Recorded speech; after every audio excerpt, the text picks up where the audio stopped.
Students, आज हम लोग पढ़ेंगे chapter 1 chemical equations, chemical reactions of class 10, chemical reactions and equation. इस चैप्टर को हम लोग 3 पार्ट में कवर करेंगे। पहला आज हम लोग जो पढ़ने वाले हैं वो है कि केमिकल रिएक्शंस क्या होती हैं और उसके कैरेक्टर्स क्या होते हैं। तो सबसे पहले जो टॉपिक आज हम लोग डिस्कस करेंगे वो टॉपिक्स होंगे आपके केमिकल रिएक्शन, और सेकेंड होगा characters of the chemical reaction, chemical reactions के कैरेक्टर्स। ये दो टॉपिक आज हम लोग डिस्कस करेंगे और इसके बाद हम लोग पढ़ेंगे केमिकल इक्वेशंस। तो सबसे पहले आज हम लोग देखते हैं कि केमिकल रिएक्शंस क्या होती हैं। केमिकल रिएक्शंस को हम अच्छे से देखते हैं कि केमिकल रिएक्शंस क्या होती हैं। तो केमिकल रिएक्शंस हम लोगों ने देखा है कई डेली लाइफ में हम लोग कई सारे केमिकल चेंजेस होते हैं। जैसे हम लोग देखें कि अपनी डेली लाइफ में कैसे सपोज दैट कि जो अपना सोरिंग ऑफ मिल्क जो अपना खट्टा हो जाता है, तो ये क्या है, एक केमिकल चेंज है। रस्टिंग ऑफ आयरन, ये सारे क्या है, केमिकल चेंजेस हैं। यही केमिकल चेंजेस होते कैसे हैं इसको हम लोग क्या करेंगे, डिस्कस करेंगे। केमिकल रिएक्शंस को सबसे पहले देखते हैं कि केमिकल रिएक्शंस क्या होती है। तो केमिकल रिएक्शंस क्या होती है, chemical reaction are the processes in which new substances are formed, जिससे कि न्यू सब्सटेंस फॉर्म्ड होते हैं, उसे हम क्या कहते हैं, केमिकल रिएक्शन। फॉर एग्जाम्पल, जैसे कोई भी रिएक्शन ने ले लिया C+O2 गिव्स CO2, और अगर हम दूसरी एग्जाम्पल ले केमिकल रिएक्शंस में, दूसरा एग्जाम्पल अगर हम जैसे मैग्नीशियम को बर्न कराते हैं ऑक्सीजन के साथ, मैग्नीशियम को ऑक्सीजन के साथ बर्न कराते हैं तो हमको मिलेगा 2MgO, मैग्नीशियम ऑक्साइड। अब एक चीज देखिए कि केमिकल रिएक्शंस की प्रॉपर्टीज क्या क्या है, केमिकल रिएक्शंस की प्रॉपर्टीज क्या क्या है।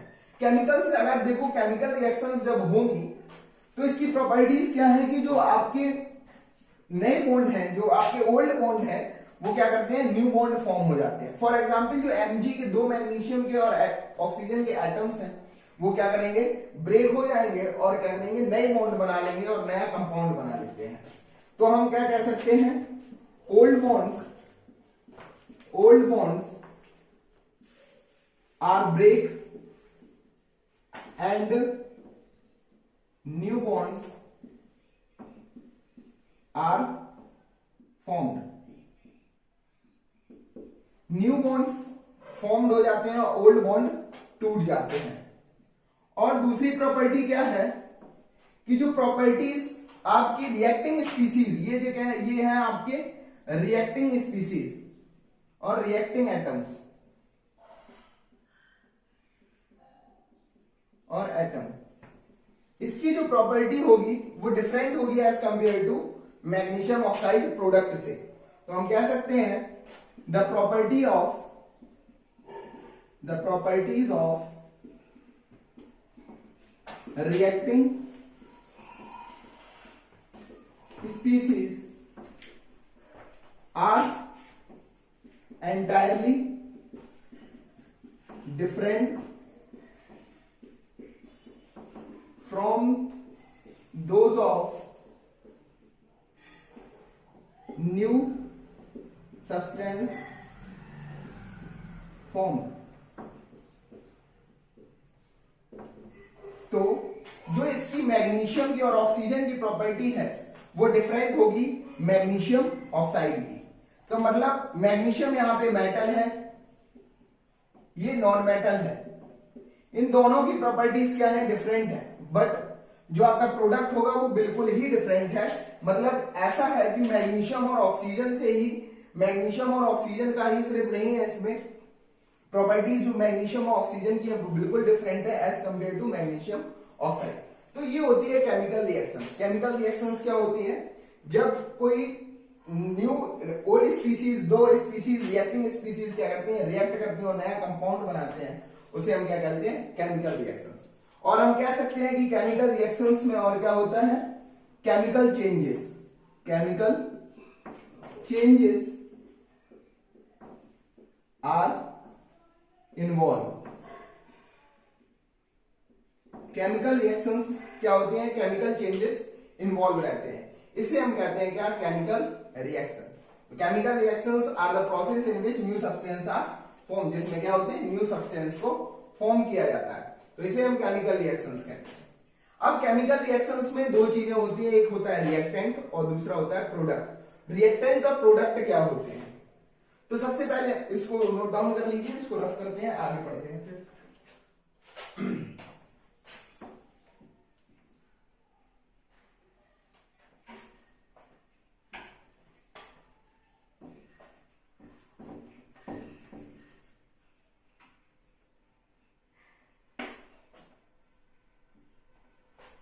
अब देखिए रिएक्टेंट, रिएक्टेंट क्या होता है, रिएक्टेंट और दूसरा होता है प्रोडक्ट। प्रोडक्ट अगर हम कोई भी एग्जांपल ले लेते हैं, कोई भी रिएक्शन ले लीजिए, जैसे फॉर एग्जांपल मैग्नीशियम को ऑक्सीजन के साथ बर्न कराएंगे तो मैग्नीशियम ऑक्साइड मिलेगा, ये 2Mg, ठीक है, इसको भी बैलेंस कर लेते हैं। तो मैग्नीशियम और ऑक्सीजन रिएक्ट करके क्या बनाया है, कोई नया प्रोडक्ट, कोई नया कंपाउंड बनाया है। जो एलिमेंट्स और जो एटम्स पार्टिसिपेट करते हैं रिएक्शन में, उसे हम रिएक्टेंट्स बोलते हैं। द एलिमेंट्स और compounds that are participate in a chemical reaction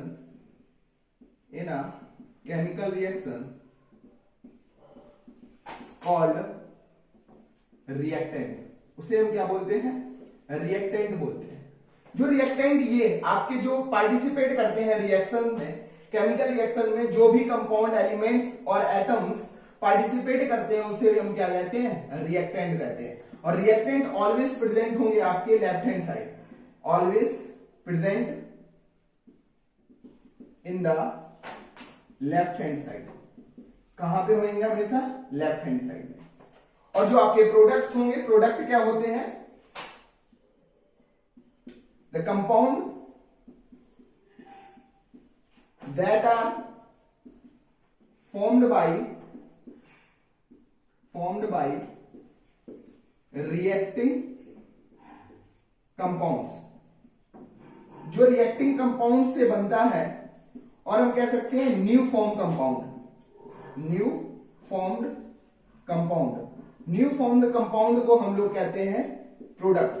और ये ऑलवेज होगा आपका right hand side, always present in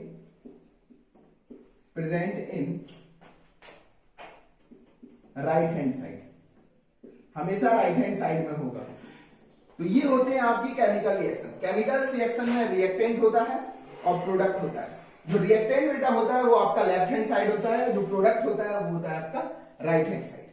अब हम एक चीज और देखते हैं इसमें, जो रिएक्टेंट है वो ट्रांसफॉर्म हो जाता है, रिएक्टेंट ट्रांसफॉर्म्ड इनटू प्रोडक्ट। किसमें बदल जाता है, प्रोडक्ट में।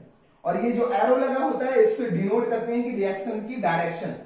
ये जो एरो है, ठीक है, arrow represent the direction of a chemical reaction. Chemical reaction की डायरेक्शन को बताता है, ठीक है। तो रिएक्टेंट एंड प्रोडक्ट और केमिकल रिएक्शन समझ में आया होगा। केमिकल रिएक्शंस क्या होती हैं, जिससे कि दो रिएक्टिंग स्पीसीज जब रिएक्ट करती हैं और नया फॉर्म करती हैं, उसे मैग्नीशियम जैसे कि फॉर मैग्नीशियम ऑक्साइड है, उसे हम केमिकल रिएक्शंस कहेंगे। इस पूरे एग्जांपल को ये केमिकल रिएक्शन है। केमिकल रिएक्शंस में दो कंपोनेंट्स होते हैं, रिएक्टेंट एंड प्रोडक्ट। रिएक्टेंट क्या होते हैं, जो रिएक्ट करते हैं, जो पार्टिसिपेट करते हैं केमिकल रिएक्शंस में, उसे हम रिएक्टेंट बोलते हैं। और प्रोडक्ट क्या होते हैं, जिससे रिएक्टिंग करके जो भी प्रोडक्ट नया फॉर्म न्यू फॉर्म्ड प्रोडक्ट होता है, वो कंपाउंड होता है, उसे हम प्रोडक्ट बोलते हैं। तो अब ये चीज समझ में आ गई होगी केमिकल रिएक्शंस। अब हमें बेटा पता कैसे चलेगा कि केमिकल रिएक्शन हुई है या नहीं हुई है। इसके लिए कई सारे चेंजेस हो जाते हैं केमिकल रिएक्शन में, जिससे कि हमें पता चल जाता है कि रिएक्शन हुई है या नहीं हुई है। फॉर एग्जांपल जैसे किसी रिएक्शन में गैस इवॉल्व हो जाती है, गैस रिलीज होती है, किसी का टेम्परेचर बढ़ जाता है, चेंज हो जाता है, किसी की स्टेट चेंज हो जाती है, किसी का कलर चेंज हो जाता है। यही कई सारी प्रॉपर्टीज होती हैं जिससे कि हमें पता चल जाता है कि केमिकल रिएक्शंस हुई है या नहीं हुई है। तो दूसरा जो टॉपिक है हम लोगों का chemical characters of chemical reactions. तो केमिकल रिएक्शंस सबको समझ में आ गया होगा। अब हम देखते हैं कि केमिकल कैरेक्टर्स क्या है, characters of chemical reactions.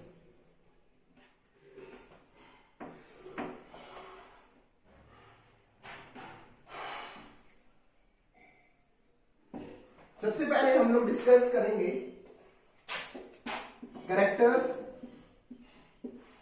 Characters of chemical reaction. Chemical reactions के कैरेक्टर्स क्या है। फॉर एग्जांपल सबसे पहले जो कैरेक्टर्स हैं केमिकल रिएक्शंस के, इससे हमें ये पता चल जाएगा कि केमिकल रिएक्शंस हुई है कि नहीं हुई है। सबसे पहले होती है एवोल्यूशन ऑफ गैस। अगर किसी भी रिएक्शन में गैस रिलीज हो जाती है या कोई और भी कंपोनेंट, कई सारी रिएक्शंस ऐसी भी होती हैं जिसमें बहुत सारी प्रॉपर्टीज एक साथ शो करने लगते हैं, लेकिन अगर किसी भी, जो हम लोग डिस्कस करेंगे 4-5 प्रॉपर्टीज केमिकल रिएक्शंस की, अगर इनमें से कुछ भी होता है तो हमें पता चल जाएगा कि केमिकल रिएक्शंस हुई है या नहीं हुई है। फॉर एग्जांपल अगर एवोल्यूशन ऑफ गैस मतलब रिलीजिंग ऑफ गैस, अगर गैस रिलीज होगी किसी भी रिएक्शन से, तो हम कह सकते हैं कि वो रिएक्शंस कैसी होगी, प्रोसीड हो सकी है, मतलब रिएक्शन इज हैपेंड, अगर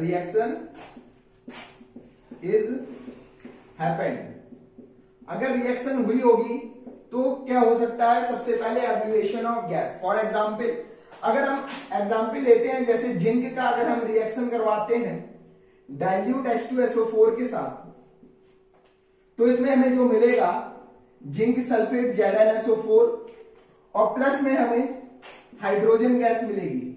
हाइड्रोजन गैस ये बेटा रिलीज का साइन है, हाइड्रोजन गैस क्या होगी, इवॉल्व होगी। ठीक है, हाइड्रोजन गैस क्या होगी, इवॉल्व होगी। दूसरा एग्जांपल अगर देखना चाहो, अगर हम सोडियम कार्बोनेट की रिएक्शन करते हैं डाइल्यूट HCl के साथ, तो हमें जो मिलेगा वो कार्बन डाइऑक्साइड रिलीज होगी। क्या होगी, कार्बन डाइऑक्साइड इज रिलीज। तो ये प्रॉपर्टीज है एवोल्यूशन ऑफ गैस, या तो उसमें एवोल्यूशन ऑफ गैस होगा। दूसरा फॉर्मेशन ऑफ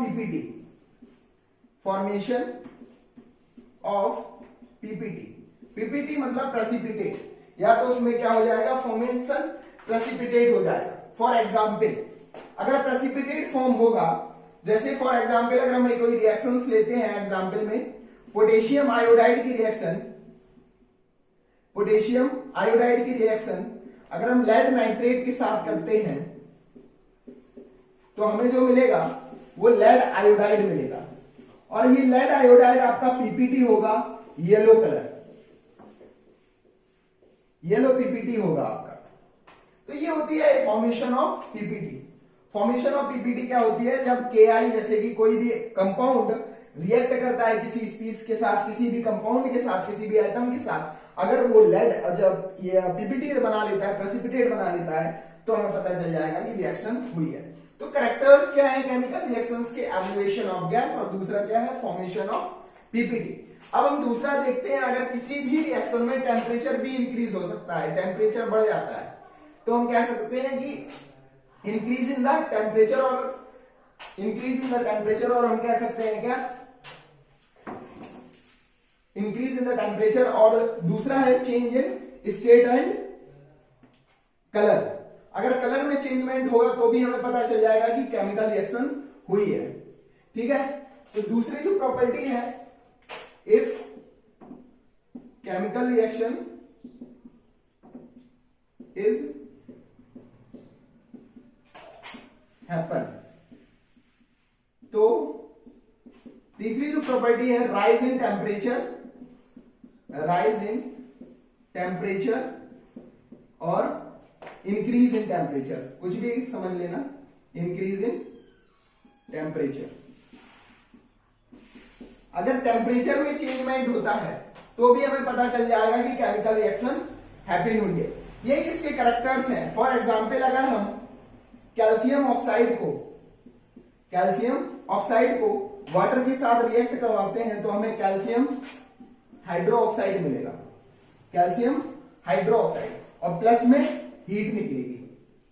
तो आपका जो कैल्शियम ऑक्साइड है, इसको हम बोलते हैं सिलेक्ट लाइन, और इसको हम बोलते हैं, इसको बोलते हैं क्विक लाइन, और इसको बोलते हैं सिलेक्ट लाइन। तो क्या है, जब कैल्शियम ऑक्साइड की वाटर के साथ रिएक्शन कराएंगे तो हमें क्या मिलेगा, हीट मिलेगी। तो अब राइज इन टेम्परेचर, अब इसमें एक्सोथर्मिक रिएक्शन भी हो सकती है, इंडोथर्मिक रिएक्शंस भी हो सकती हैं। तो हम समझ लेते हैं कि एक्सोथर्मिक रिएक्शंस क्या होती है। एक्सोथर्मिक रिएक्शन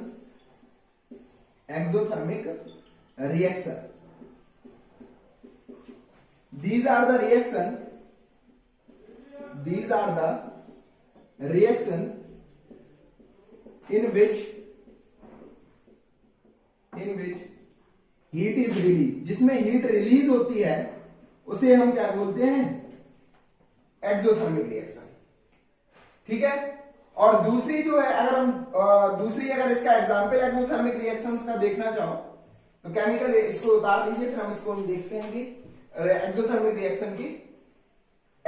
रिएक्शंस एक एग्जांपल देख लेते हैं इसका। तो देखिए, एक्सोथर्मिक रिएक्शंस का एग्जांपल, अगर जैसे जो हम लोगों का डाइजेशन होता है अपनी ह्यूमन बींग्स में, अगर और जो प्लांट्स अपना फॉर्म करते हैं उसका देख लेते हैं। C6H12O6 की रिएक्शन अगर हम वाटर के साथ जब करते हैं, फॉर्म होता है, तो उसमें भी एनर्जी रिलीज होती है, जो कि एनर्जी हम लोग एब्जॉर्ब कर लेते हैं, जो कि हमको मिलती है किससे, इसको हम 6CO2 और वाटर के साथ रिएक्शन करेंगे तो डाइजेशन होता है प्लांट में, कैसे फोटोसिंथेसिस होता है उसका प्रोसेस है। C6H12O6 प्लस 6O2 और प्लस में 6 वाटर हमें मिलेगा। तो ये जो रिएक्शंस है आपकी, ये कैसी है, आपकी एनर्जी रिलीज होगी, एनर्जी इज रिलीज। इसे हम क्या कहेंगे, exothermic reaction,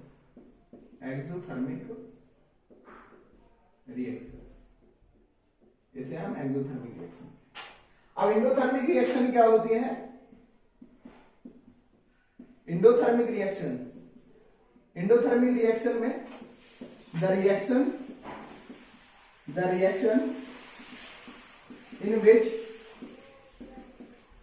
in which heat is observed, जिसमें हीट एब्जॉर्ब होती है, मतलब रिएक्शन होने में जिसमें एब्जॉर्ब हो हीट, उसे हम क्या कहेंगे, एंडोथर्मिक रिएक्शन, उसे हम एंडोथर्मिक रिएक्शन कहते हैं। तो एक्सोथर्मिक एंड इंडोथर्मिक रिएक्शंस आपको समझ में आई होगी, एक्सोथर्मिक और एंडोथर्मिक रिएक्शन क्या होता है। तो अभी तक हम तीन चीजें डिस्कस कर चुके हैं कैरेक्टर्स ऑफ केमिकल्स रिएक्शन में। सबसे पहले कौन सी, एब्रिवेशन ऑफ गैस, दूसरा फॉर्मेशन ऑफ प्रेसिपिटेट, तीसरा rise in temperature. Rise in temperature exothermic endothermic दोनों में हो सकता है। एक्सोथर्मिक रिएक्शंस क्या होती हैं आपकी, जिसमें हीट रिलीज होती है, और इंडोथर्मिक रिएक्शन जिसमें हीट एब्सॉर्ब होती है। अब हम दूसरा देखते हैं कि चेंज इन कलर और चेंज इन स्टेट। अब लास्ट है ये, या तो उसमें चेंज इन स्टेट हो जाएगा, उसका स्टेट चेंज हो जाएगा, और चेंज इन कलर। इन दो में से और अगर कुछ हो जाता है तो हमें पता चल जाता है कि केमिकल रिएक्शन हुई है। तो chemical reaction change in state, और हम कह सकते हैं phase, and change in colour, या तो इसमें चेंज हो जाएगा, किसमें, कलर में। For example, burning of burning of camphor. अगर हम कैम्फर को जलाते हैं तो वो डायरेक्ट किसमें कन्वर्ट हो जाता है, सॉलिड टू लिक्विड, और सॉरी सॉलिड टू गैसेस। और दूसरा जो एग्जांपल अगर मैंने कंबशन ऑफ वैक्स, अगर हम वैक्स को जलाते हैं वो किसमें हो जाती है, solid to liquid room temperature पे, एट रूम टेम्परेचर, और फिर वो फिर से सॉलिड में कन्वर्ट हो जाती है। तो ये है चेंज इन स्टेट, मतलब स्टेट में चेंज हो गया सॉलिड से गैस में और गैस से सॉलिड से लिक्विड में। और दूसरा जो है चेंज इन कलर। अगर चेंज इन कलर का मतलब क्या है, चेंज इन कलर किसी भी कोई भी अगर कंपाउंड या कोई भी रिएक्टेंट्स आपके रिएक्ट करके कलर में चेंजमेंट हो जाता है, उसे हम कह सकते हैं कि केमिकल रिएक्शंस हुई है। फॉर एग्जांपल अगर हम सिट्रिक एसिड की reaction, citric acid react with purple potassium